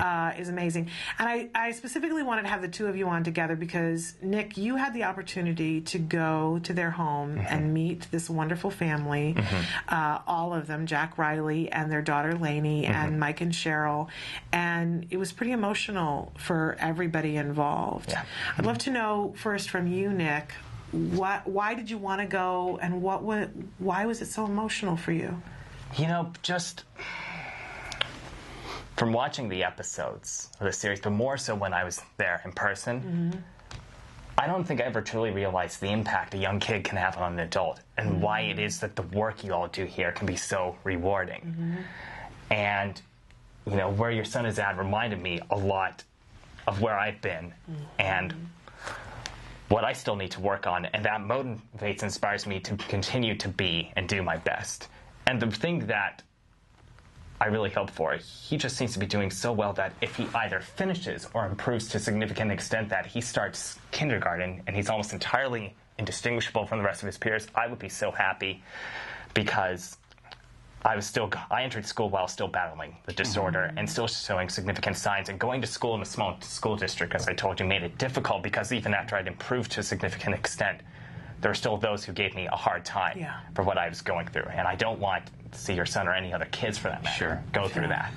And that's something we've talked about with you before on the show, the importance of anti-bullying campaigns and how important that is. But Mike, what was it like for you meeting this young man? I didn't know what to expect. I can say that for sure. I have to go back in the story a little bit, actually. Jack's first time with peers was in a program that we were in for 10 weeks, and I remember saying to a mother of a 5-year-old that the 5-year-old gave me hope that Jack would have friends, because they weren't really friends, but they worked together, they played together, they enjoyed things. They were friends in a different way than I'd ever seen, but it gave me hope.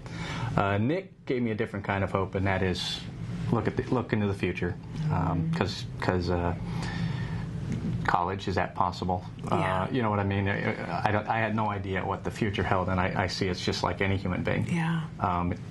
Whatever you want to do, however hard you want to work, it's possible. I don't know. I still don't know where he's going to be, but Nick lets me know that he could be in a very good place, and I think that's where he's headed.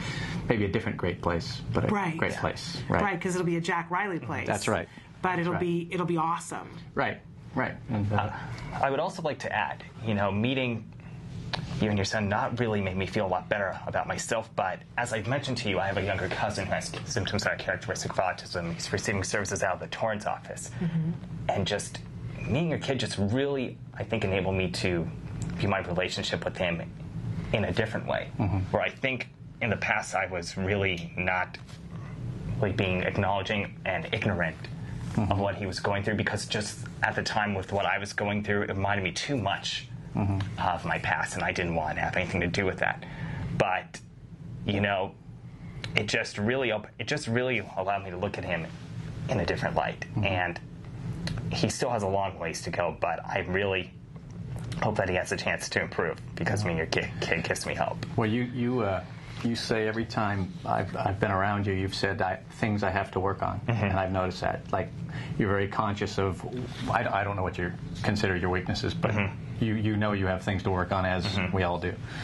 I look forward to the point where Jack is conscious of a particular weakness and is consciously working on the weakness. He is in ABA. I mean, he says we're going to do some good work.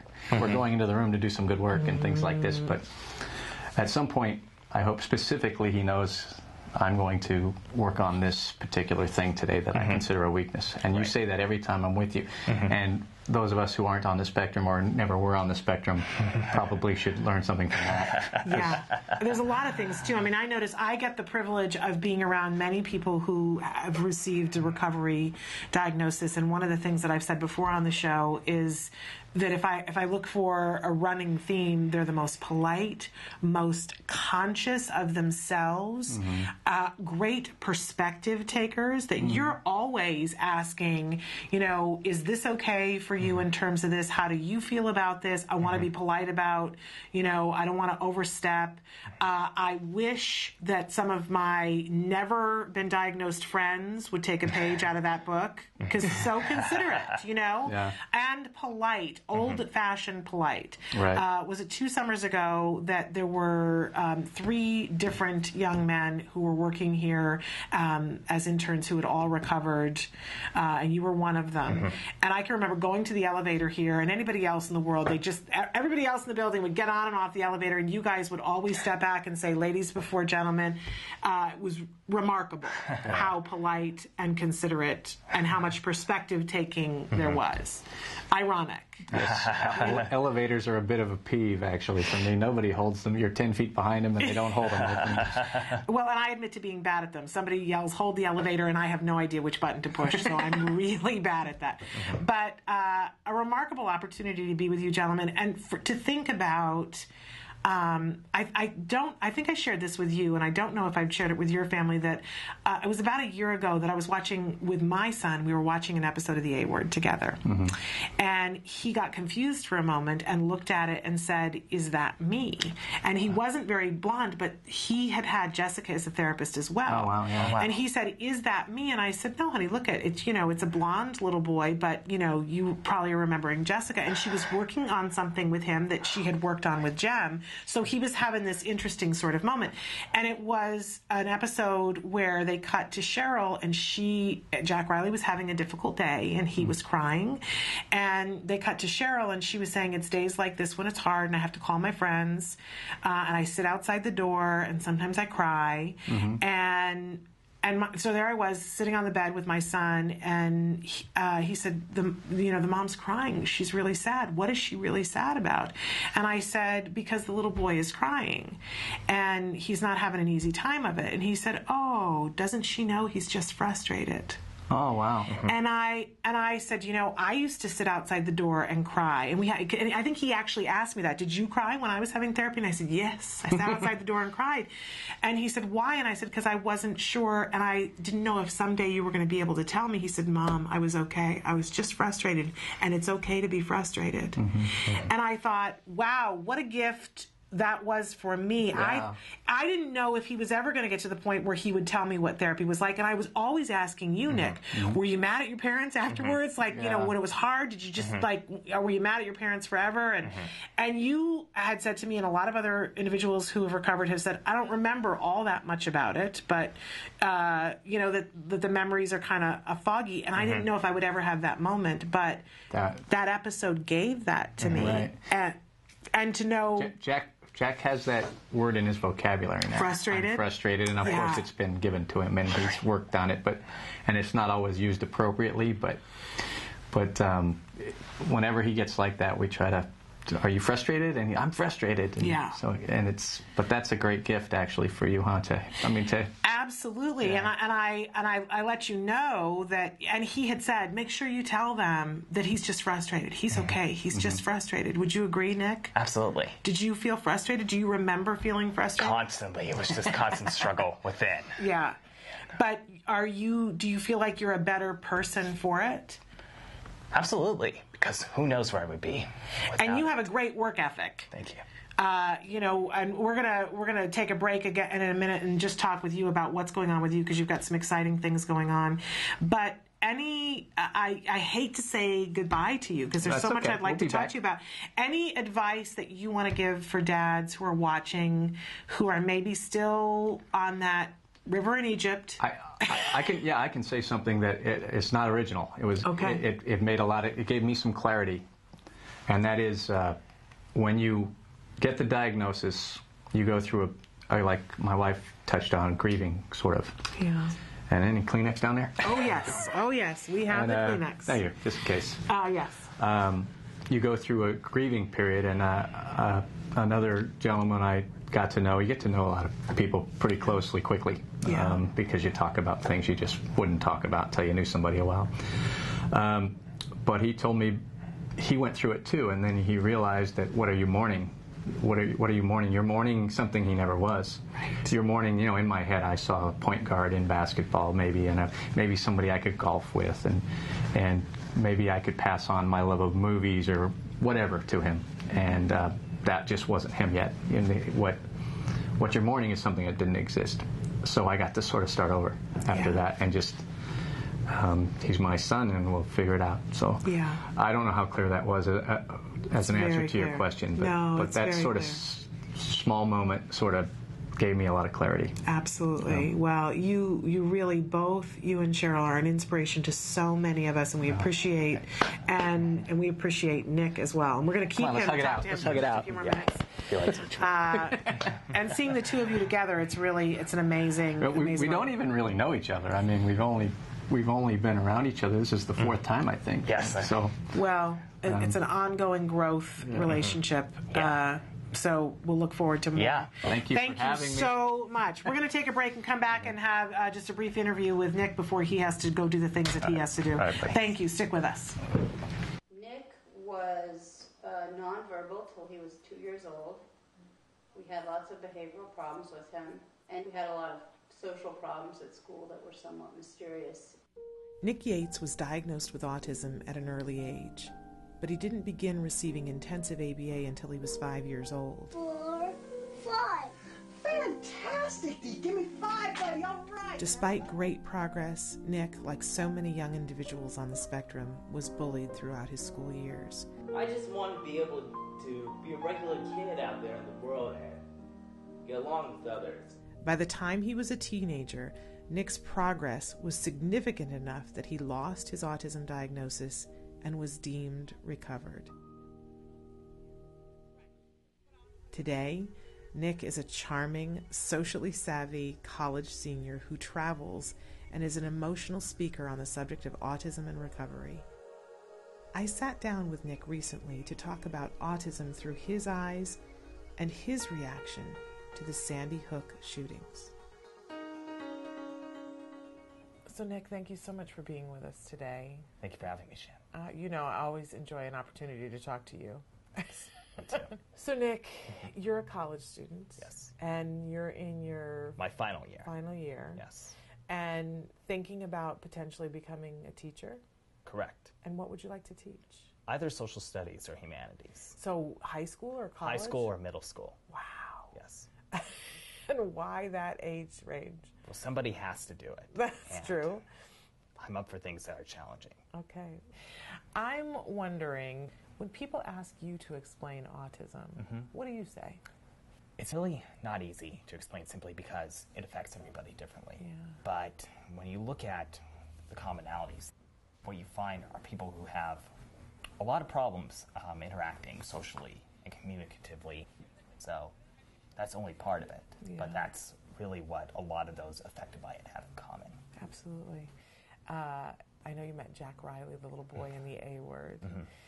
And you and I had had an opportunity to talk about that. That was a little bit of an emotional thing for you to meet. It was. And, I was talking to his father, and before I was supposed to hang up, he interjects saying that he wants to talk to his brother. Oh. By his brother, he meant me. And I cannot tell you what that meant to me. That's a wonderful thing. So I have to ask you, we had some events in the world at Sandy Hook. The following day, news started to come out where they were attaching autism to the event. What did that feel like for you and for your family? What kinds of things were you guys talking about? We weren't happy with it. Yeah. All right. I'm certainly not happy with the link. There's no research that shows that those who are affected by autism or related disorder are far likelier to be perpetrators of such violence than victims. People with autism are no more likely to commit atrocities than anyone else. The sad truth of the matter is that individuals with ASD are far more likely to actually be victims of violence and bullying than they are to commit it themselves. I think also what needs to happen is that we start to value mental health care professionals a lot more. Because I believe that if we did, then we wouldn't have had as many incidents as what happened the other week. And also in Oregon or Wisconsin or Colorado. Absolutely. Because any death is wrong if it's a murder. Yeah. Absolutely. Well, Nick, I so appreciate you taking the time to talk to us about this and to give us your viewpoint, because I always appreciate your viewpoint on everything. Thank you. And if there's one thing that you wanted people watching to know about autism, what would it be? I wish that some people would realize that there are those who have far greater disabilities than those affected by a disability such as autism. In particular, this kind of disability is one that is invisible, and it's a lack of empathy or understanding or love. And we need a lot more of that. The best anybody can do is be themselves and treat everybody as they would like to be treated. Absolutely. Right. Do unto others as you would have done unto you. And practice what you preach. Absolutely. Absolutely. Well, thank you so much. Thank you. Appreciate you. Welcome back to Autism Live, and we're so thrilled that we have Nick Yates with us for a couple of minutes. And I should say, and I'm so remiss that I have not said up until this moment, that one of the reasons why we particularly wanted you and Mike and Cheryl to come on this week is that you guys were all involved in Mission Possible. Yes, and that is a huge honor. Well, I will tell you that it is a huge service, again, that you guys have all done and participated. This is a series, and we show them here on the program, where they're just highlighting different stories of autism to show what is possible. We've all been told mission impossible. We've been told, oh, your child's diagnosed with autism, it's game over. But as Lisa Ackerman from Tackle likes to say, indeed, it is not. It is game on. So why don't we cover it? Right. So Mission Possible instead. And we were saying before that you were diagnosed with autism at what age? 4.5. 4.5, which, for your age is pretty appropriate for when people, but, it's in the window of when you'd like to catch autism, it's kind of late, on the later end. And one of the reasons why I like talking about you in particular is because parents say, oh, I missed the window. I didn't start ABA soon enough. My child's older. What are my hopes? What are my... and I always say, well, let's take a look at Nick Yates, diagnosed at 4.5. And when you had started one ABA program and then switched to a CARD ABA program at some point, isn't that right? No, started from CARD from the very beginning. Oh, okay. I did not know that. Yes. I was under the impression you had started something else. So how old were you actually when you started with CARD? 4.5? That same age, so I think maybe in, August 1994? Wow. Yeah. Back in the dark ages of autism. Yes.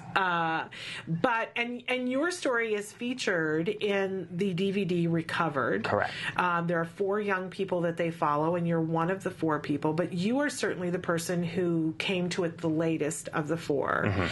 But what age were you actually deemed recovered?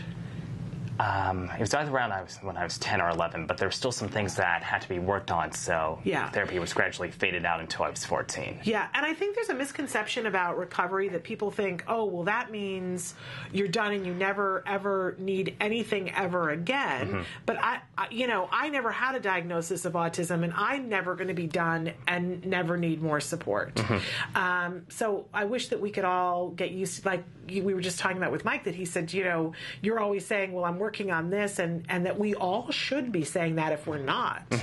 We all should continue to grow. And so you were deemed recovered at 10 or 11, but you continued having ABA until you finally said enough. Yes. You were the person who said, I am done, Mom and Dad. How old were you when that happened? I was the same age, and my gosh, I felt relieved when it happened. So it was like 15 or 10 or 11? I was 14. 14.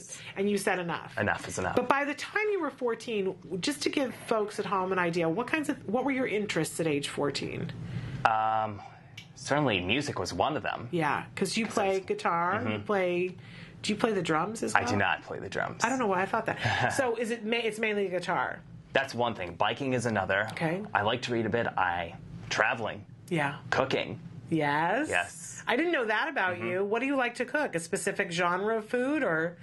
What I love. Simple as that. Oh, right. So food that tastes good. That would be a great cookbook. But that is good for me. But that's good for me health-wise, too. Yes, because you're pretty healthy-minded. I try. What's your favorite dish to cook? Oh, my If I invited you to my house and said, Nick, cook your signature dish, I'm putting you on the spot, what would it be? Good Gravy. I'm not really sure. I'd have to think about that one. But when all right, we'll let you think on that. Yeah. But you are an amazing young man, so intelligent, and you are getting ready to go back to school to do your final?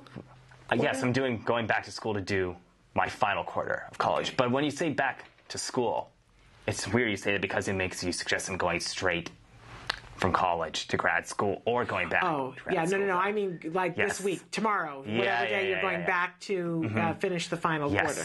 And what will your degree be in? It'll be a BA in the liberal arts with an emphasis in cultural studies. Okay. And you have big plans after graduation? I do. What are you going to do? So 4 days after I walk the stage, I'm going to fly from Seattle to Chicago. I should make it clear first off that I go to the Evergreen State College in Olympia, Washington, which is the capital of Washington and just 61 miles southwest of Seattle. Okay. So I will fly from Seattle to Chicago. I will be there for a week. Then I will take the train over to New York to be there for about a week. And then I fly across the pond to Paris to be in Europe for a month, which I'm really excited about. And you have traveled before. Yes. You've traveled extensively. And will you be going on your own this time, or are you going with other people? I will be going on my own, but when it comes to Chicago, New York, and Paris, I have family and friends there, so I'll be staying with them. Okay, great. Because I have to say, and we mentioned before that, you are completely your own person, and the autism is the asterisk, but I'm always going to be an autism parent in my heart now. And certainly for me, one of the things that I wondered is my child ever going to be able to negotiate the world without me? Like, I tried to picture my son getting on a subway in New York by himself. Right. And I go, will we ever get there? And I'm sure your mother felt that way at some point about you. And no doubt. I think every family and every parent goes through, and caretaker goes through that. But is it a big deal to you to fly to New York and go on the New York City subway and then fly to Paris? I've been there, done that. So. And by yourself? Yeah. Okay. I mean, that's like the hope level goes, all right. And so you're going to spend some time in Paris. And then when you come back... Yes, I come back to LA in early August. And that gives me time to make the transition to move to wherever in Washington State I end up getting into a AmeriCorps program and deciding to serve. And for somebody who doesn't know what AmeriCorps is, tell us a little bit about what it is. AmeriCorps is a government-funded organization that was founded around 1993, and they provide community service in a wide variety of fields, and education is one of them. And I should state that where I go to school, Evergreen, they have a master's in teaching program that I want to eventually apply to because my ultimate goal is to become a teacher of social studies or humanities. But not until I've taken enough time off to gain experience and establish my residency. So to that end, I've already applied to several of these AmeriCorps education programs in the state.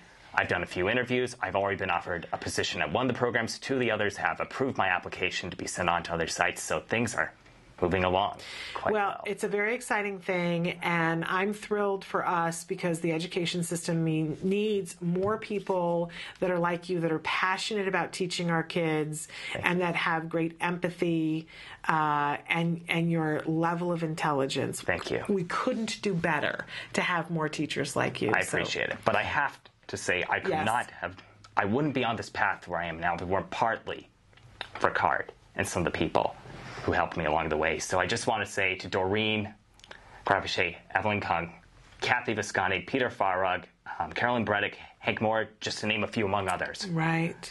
For all you've done to help me be and do the best I can be and do. And for inspiring me, because what you're doing is a service that changes people's lives, and teaching does that as well. Yes, it does. So you'll carry it forward. I will carry it forward. Which is a wonderful thing. Makes me well up. Well, Nick, I'm so proud to know you and to have an opportunity to talk to you. And, we had one more... Oh, it's a question for me. But I thank you, and I wish you nothing but the greatest luck in this last quarter and in your time off before you start AmeriCorps. And we'll definitely talk to you more once you start AmeriCorps. Will that be okay? That'll be fun. Because I'll be thrilled to hear how that's going for you. And thanks, Shannon. I wish you all the best, too. Yes, and please say hi to your mom and your dad and your sister for me, would you? I will. And you have a brother, too, I do have a younger brother. I haven't met him, so I feel I've just left him out. He's quite a character, I will tell you that. I'm sure he looks up to his big brother. I sure hope so. All right. Thanks. Well, you have a wonderful rest of your break off, and thank you so much for taking the time to come and be with us this morning. Thanks again, Shannon. All right. We're going to take a break, and when we come back, we are going to bring Dr. Jonathan Tarbox in and talk a little bit more about research and challenging behavior and answer your questions. So stick with us.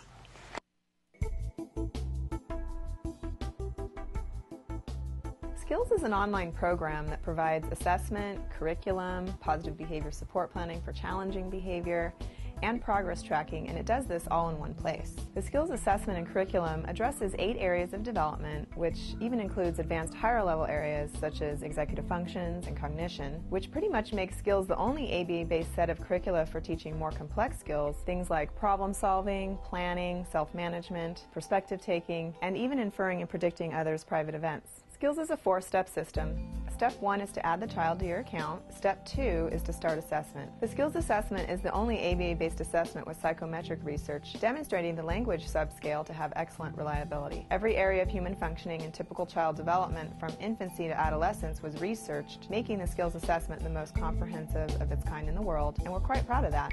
Skills is easy to use. Simply click Start Assessment and begin answering questions. Or simply type in a keyword, find specific activities to assess, and add activities to treatment. Step 3. Choose activities. Once you've completed the assessment, Skills selects from a pool of 4,000 activities categorized by age, level, and skill type to provide you with exactly those activities each child needs. Start by choosing a curriculum, then a lesson, and finally an activity.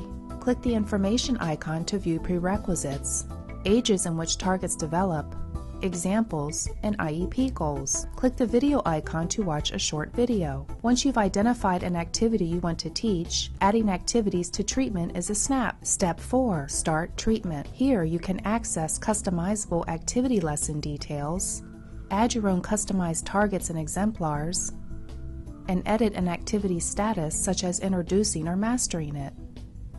You can even print handouts such as worksheets, tracking forms, visual aids, and other materials. Skills also offers multiple progress charts mapping curriculum progress, lesson progress, and cumulative number of activities and targets mastered over time. The Skills language curriculum is categorized by verbal behavior type so that users can identify progress for verbal operants, such as echoics, mans, tax, and interverbals. Skills is one of the only programs that provides the ability to write behavior intervention plans, or BIPs, for challenging behavior. With just a few clicks, the outline of the behavior intervention plan is written for you and ready to be printed and implemented. You can learn more about Skills today and get started by visiting us at www.skillsforautism.com, or you can call us at 877-975-4559. Skills. Progress starts here.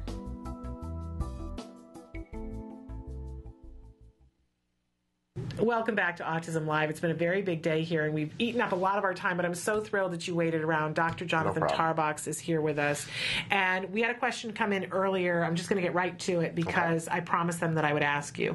The question was, my daughter repeats random phrases when she is upset or feels sad and won't stop until mom or dad says the phrase, and then she stops. Phrases like "go to sleep, my baby," or "go Diego go," etc. What functional replacement can I engage to work with this? And I mentioned that you would be a great person to ask, and for those of you who've never seen Dr. Tarbox before on the show, he is the head of research and development here at the Center for Autism and Related Disorders and the director of the Autism Research Group. So wonderful to be able to have you come in. Our jargon today was echolalia. Perfect. And we talked about replacement behaviors earlier in the week. Great. So I'm thrilled that you guys are getting it and saying, is there a functional replacement for this behavior? Great. Well, first of all, I'd like to say I'm thrilled to hear your listener ask the question, what functional replacement can we do, right? I mean, this really says a lot. Because usually what we get is questions like, my kid is hitting himself, how do I fix it? Or my kid is hitting other people, how do I fix it? How do I make it go away? How to make it go away, Yeah. right? And it doesn't really address the function of the behavior or why the behavior is happening. So your listener is already on the right track. They clearly already get it, right? So this is fantastic.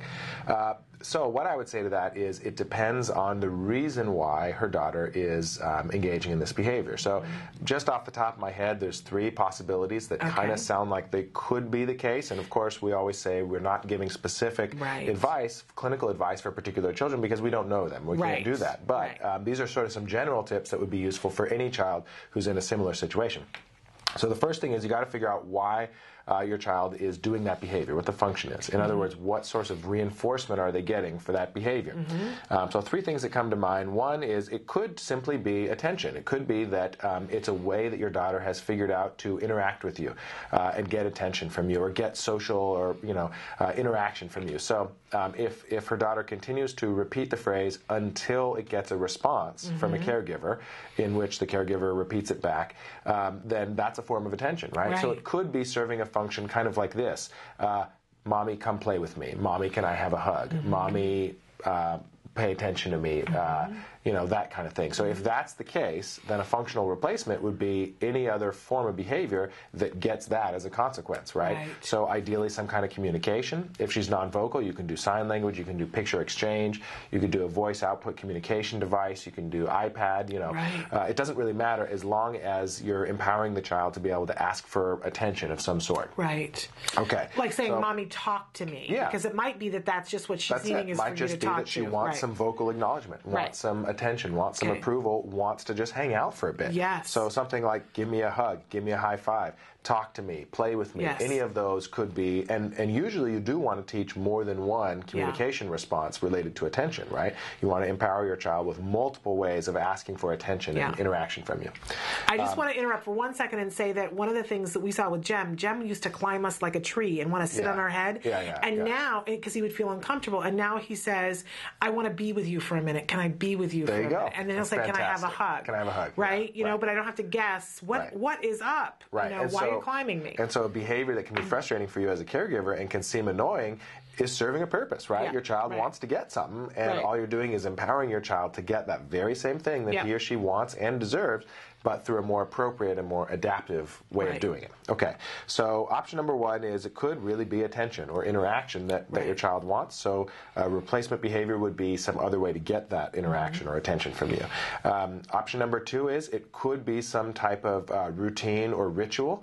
A lot of kids on the spectrum have particular ways of being or ways of acting that they want to occur the same way over and over. So it could be that for whatever reason, when she repeats a nonsense phrase, she just needs someone else to repeat it. And that is the reinforcer, is someone else repeating it, right? So it's not necessarily attention, it's just getting others to engage in a ritual or a routine. So we've seen this with a million different things. It could be, every time I do this, you need to do that. And it's not necessarily because that matters, it's just, here's what we're supposed to do, right? Every time we go to the elevator, I have to be able to press the button. Every time we go to grandma's house, we have to turn right at the stop sign.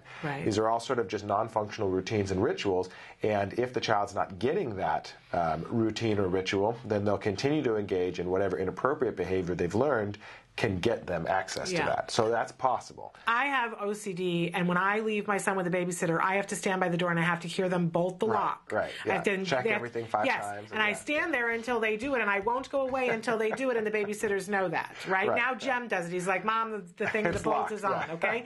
But it is a ritual that I have to have other people participate in with me, or I cannot leave. Well, and for me, when I'm driving and there's passengers in my car, the car does not move until everyone's wearing their seatbelt. There you go. Which is functional and it's safe and everything else, but I probably am a little bit OCD about that. And people make fun of me, like, come on, you can start driving, I'll plug it in. I say, nope, and you're like, no, plug it I in. can't. I won't do it. So it could be something like that. For rituals and routines, it's quite a bit harder to do functional replacements because it's, by definition, it's kind of a non-functional ritual or routine. And so a lot of times you just need to give the child something else to do. So again, even just giving some kind of attention or interaction could be useful. Some other activity to do, maybe some other leisure item or toy or security blanket type thing that they can have instead of engaging in the ritual. All of these things are potential options, but it really depends on the child and it depends on the situation. The key, though, is to maximize the child's independence. So you're picking an alternative behavior that allows the child to be as independent as possible and as sort of socially functional as possible, right? You don't want to pick something that's so weird that it'll alienate the child from his or her peers and that sort of thing. So could be attention, could be routines or rituals. It could just be good old-fashioned, automatically reinforced echolalia, right? So what the mom is describing is that my child repeats nonsense phrases over and over until I repeat it back. That that could be part of the cause, or that could even be a coincidence. It could be that you just kind of feel like eventually, okay, I guess I should repeat it back.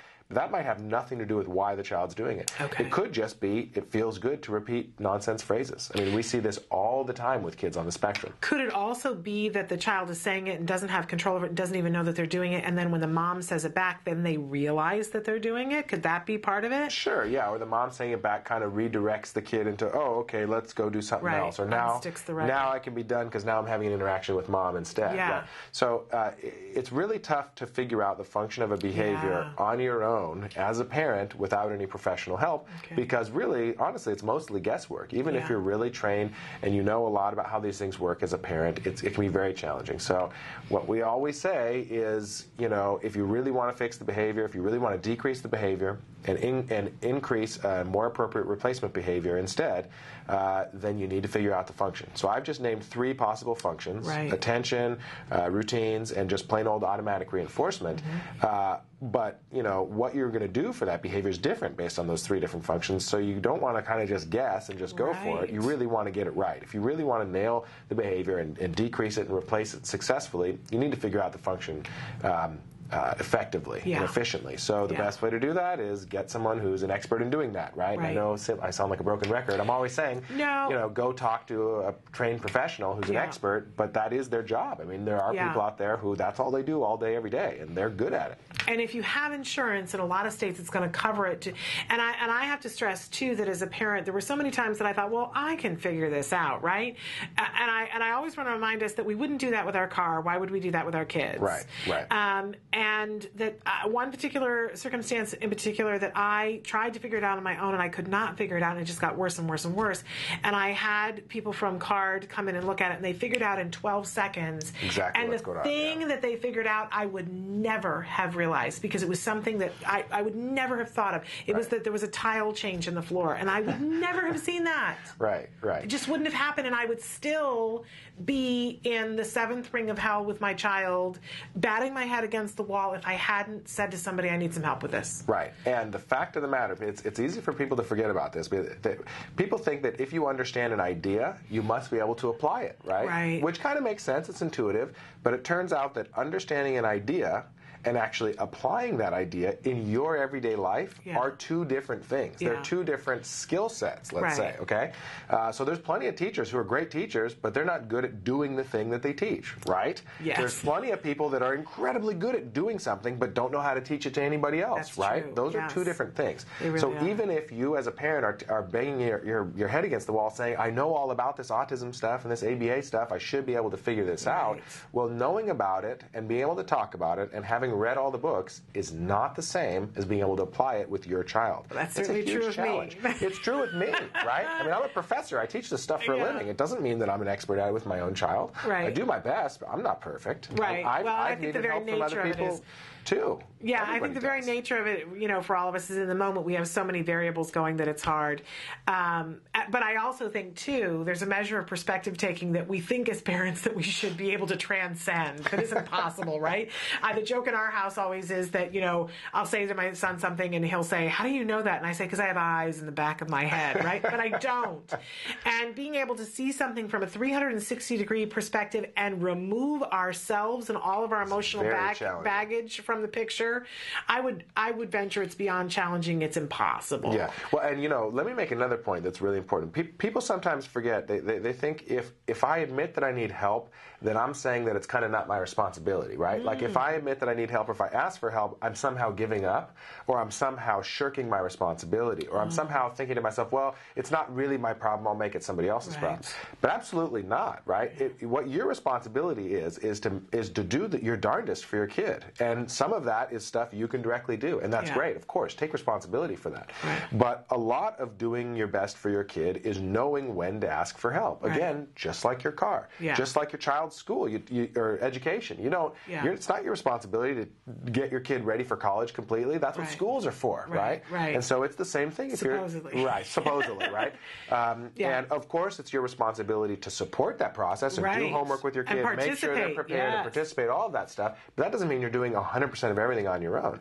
You need to seek help from professionals when it's necessary to do so. And so part of taking responsibility for your child's well-being is that process of admitting when you need help. And don't be afraid to. We're almost out of time, and I'm going to allow Emily to cycle through some of the different ways that you can get a hold of us over the weekend. And remember, we're not here on Monday, but we are here on Tuesday for World Autism Awareness Day, where we're going to be lighting it up blue on Tuesday. Interviews all around the world. Very exciting show. So we will be here for Tuesday and Wednesday of next week.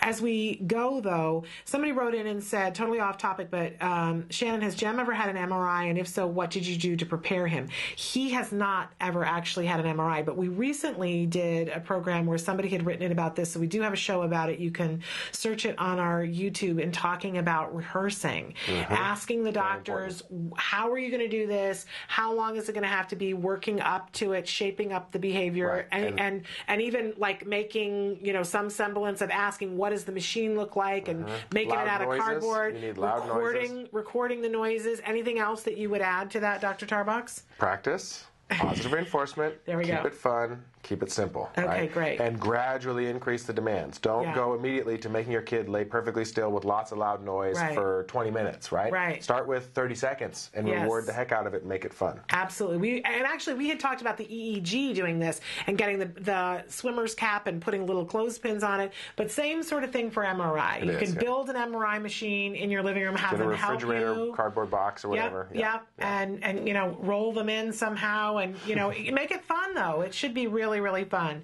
And a lot of times they can't sedate the kids and do it properly. So, but in any case, we're out of time. I don't know how this happens. Want to remind you that on April 8th, I will be looking like Dr. Tarbox. I'm having the same haircut. We can be the twins. All right. Sounds good to me. And that you do have an opportunity right now on Facebook to go. There is a sheet you can print out and have your child decorate, put hair on my bald head, and send it in, and we'll post it. How fun is that? We will be back on Tuesday. I won't see you on Monday, but my thoughts will be with you. And until then, please give your kiddos a hug from me. Bye-bye for now.